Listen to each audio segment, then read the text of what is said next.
জ্বালানি সংকট মোকাবেলায় মালয়েশিয়া সরকারের আগাম প্রস্তুতির আরও বিস্তারিত জানাতে কুয়ালালামপুর থেকে যুক্ত আছেন শাহরিয়ার তারেক। মালয়েশিয়ার জনগণ আনোয়ার ইব্রাহিমের এসব আগাম পদক্ষেপকে কিভাবে দেখছেন আর তিনি কতটা সফল হতে পারেন বলে মনে করছেন বিশ্লেষকরা জানাবেন। এ নিয়ে ৫ সপ্তাহ যাবৎ মধ্যপ্রাচ্যে যে চলমান সংঘাত চলছে এরই জেরে কিন্তু বিশ্বব্যাপী জ্বালানি তেলের একটা বড় সংকট তৈরি হয়েছে, যার আজ কিন্তু মালয়েশিয়াতেও লাগতে শুরু করেছে। এরই মধ্যে যদিও মালয়েশিয়া সরকার এই পরিস্থিতি মোকাবেলায় বেশ আগেভাগেই বেশ কিছু সিদ্ধান্ত এবং তাদের পরিকল্পনার কথা তুলে ধরছেন। যেটি জানতে চেয়েছেন যে সরকার আসলে যে সকল পদক্ষেপগুলো নিয়েছেন সেগুলো নিয়ে স্থানীয় জনগণের মধ্যে আমরা মিশ্র প্রতিক্রিয়া দেখতে পাচ্ছি। এই সরকারের আগেভাগেই যে সরকার এটিকে গুরুত্ব দিচ্ছে এবং এই পরিস্থিতি মোকাবেলা করার জন্য যে আগেভাগেই বিভিন্ন পদক্ষেপ বা সিদ্ধান্ত নিয়েছে, একে মালয়েশিয়ার জনগণ একটি বড় অংশই দেখা যাচ্ছে যে স্বাগত জানাচ্ছে। তবে জনগণের মধ্যে একটি শঙ্কা তৈরি হয়েছে আসলে ভবিষ্যৎ যে সময়টি সেটি আসলে কতটা উদ্বেগজনক হবে, এটি নিয়ে তারা একটা উদ্বেগ জানাচ্ছে।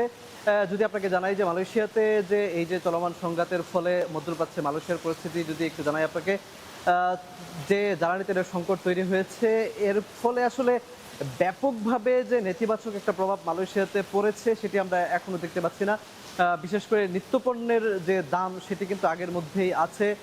জ্বালানি সরবরাহ আমরা দেখতে পাচ্ছি, বিশেষ করে যে পাম্পগুলো আছে সেখানে পর্যাপ্ত জ্বালানি আছে, খুব বেশি লাইন দেখা যাচ্ছে না, মানুষ তাদের চাহিদা অনুযায়ী জ্বালানি নিতে পারছেন। তবে বাণিজ্যিক যে সকল যানবাহন আছে এগুলোর জন্য কিন্তু জ্বালানি তেলের দাম মোটামুটি বেশ ভালোভাবেই বৃদ্ধি পেয়েছে। যদিও যারা স্থানীয় নাগরিক যাদের ব্যক্তিগত গাড়ি যারা ব্যবহার করেন তাদেরকে সরকার ভর্তুকিযুক্ত যে ভর্তুকির মাধ্যমে যে তেল সেটি আগের দামেই দিচ্ছেন।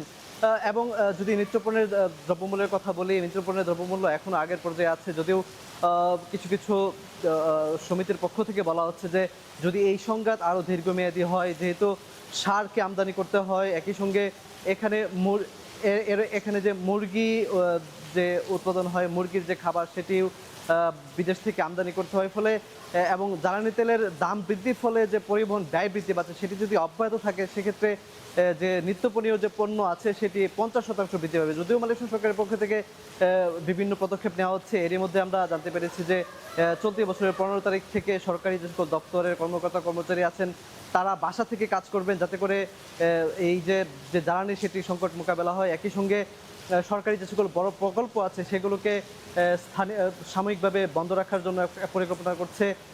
এবং পাশাপাশি মন্ত্রী এবং উপমন্ত্রীদের যারা বিভিন্ন দেশে যে সকল সফরগুলো আছিল সেগুলোকে স্থগিত করা হয়েছে। এবং সরকারের পক্ষ থেকে বলা হচ্ছে যে সম্মিলিতভাবে স্থানীয় যারা জনগণ আছেন, সরকার এবং বিরোধী দলের কেউ তিনি আহ্বান জানিয়েছেন যে এই পরিস্থিতি মোকাবেলায় বিরোধী দলের সঙ্গেও তিনি আলোচনা করতে প্রস্তুত। যদিও বিরোধী দল থেকে বলা হচ্ছে যে যদি সরকার তাদেরকে গুরুত্ব দেয় এবং খোলামেলা আলোচনা করে সেক্ষেত্রে বিরোধী দল তাদের সঙ্গে আলোচনা করবে। সব মিলিয়ে এখনকার যে পরিস্থিতি আসলে দেখা যাচ্ছে, এতে আসলে যে বিশ্লেষকদের একটি ধারণা তৈরি হচ্ছে যে মালয়েশিয়া যেহেতু আগেভাগে একটি সিদ্ধান্ত নিয়েছে বা বিভিন্ন পদক্ষেপ নিচ্ছে, ফলে খুব বড় ধরনের প্রভাব এরই মধ্যে পড়বে না। মালয়েশিয়া সরকারের পক্ষ থেকে বলা হয়েছে যে মালয়েশিয়ার যে সবচেয়ে বড় যে জ্বালানি এবং গ্যাস সরবরাহকারী প্রতিষ্ঠান পেট্রোনাস সেটি সরকারকে নিশ্চিত করেছে যে তারা আগামী মাস পর্যন্ত তাদের যে জ্বালানি এবং গ্যাস সেটি তারা সরবরাহ করবেন।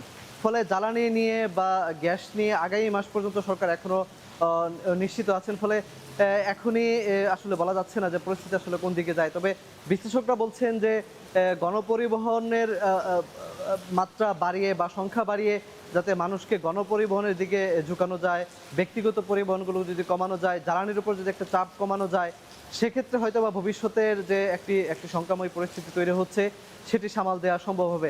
তবে মোটা দাগে এটি বলা হচ্ছে যে মালয়েশিয়া সরকার যেহেতু খুব আগেভাগেই এই বিষয়টিকে বেশ গুরুত্ব দিচ্ছে, মালয়েশিয়া সরকার প্রধান আনোয়ার ইব্রাহিম তিনিই কিন্তু নিজেই গত 2 দিন যাবত আমরা দেখতে পাচ্ছি যে বিভিন্ন সভা সেমিনারে তিনি তার যে পদক্ষেপ, তার সরকার যে পদক্ষেপগুলো নিচ্ছে সেগুলো জনগণের সামনে তুলে ধরছেন। এবং তিনি সবচেয়ে বেশি ব্যাপারটি বলছেন যারা বিত্তবান আছেন তারা যাতে বিদ্যুৎ, জ্বালানি এবং পানি এ সকল ব্যবহারে যেন সংযমী হন, এবং যারা এখানে দারিদ্র্য সীমার নিচে আছেন। এবং একই সঙ্গে তিনি এটি বলছেন যে যারা কৃষক আছেন, ব্যবসায়ী আছেন, জেলে আছেন, তাদেরকে যাতে সহযোগিতা করা যায়, সরকার সে ব্যাপারে অতিরিক্ত অর্থ দেওয়ার চেষ্টা করছে। এবং সবাই মিলেই তিনি বলছেন যে বিরোধী দল, স্থানীয় জনগণ তারা যেন ধৈর্য ধারণ করে সবাই মিলে যাতে এই যে পরিস্থিতিটা আছে সেটি যেন তারা সামাল দিতে পারে, এটি একটি ব্যাপকভাবে গুরুত্ব দেওয়া হচ্ছে। মালয়েশিয়া সরকার খুব গুরুত্ব সহকারে যেটি বলছেন যে সম্মিলিতভাবে যাতে একদম জনগণ, সরকার এবং বিরোধী দল যারা আছে সবাই যাতে একসঙ্গে এই পরিস্থিতি মোকাবেলা করা যায়। সব মিলিয়ে এখনই আসলে বলা যাচ্ছে না, যদি এই সংঘাত আরও দীর্ঘমেয়াদী হয় তখন আসলে আশঙ্কা করা হচ্ছে যে পরিস্থিতি অন্যান্য দেশের পাশাপাশি মালয়েশিয়াতেও হয়তো কিছুটা খারাপ হবে। তবে এখন পর্যন্ত মানুষের মধ্যে একটি স্বস্তি আমরা দেখতে পাচ্ছি। এই ছিল মালয়েশিয়া থেকে আমার কাছে সবশেষ। জ্বালানি সংকট মোকাবেলায় মালয়েশিয়া সরকারের আগাম প্রস্তুতির বিস্তারিত জানাচ্ছিলেন সহকর্মী শাহরিয়ার তারেক।